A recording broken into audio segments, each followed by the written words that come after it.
আইডিয়াটা দেখো কি দারুণ না? সত্যি মানুষের মাথায় কত বুদ্ধি, সুন্দর করে সাজিয়ে রেখেছে বলে কত মানুষের আকর্ষণ এই চিকেনগুলোর, তাই না?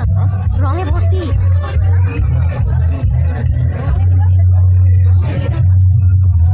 রঙে ভর্তি না?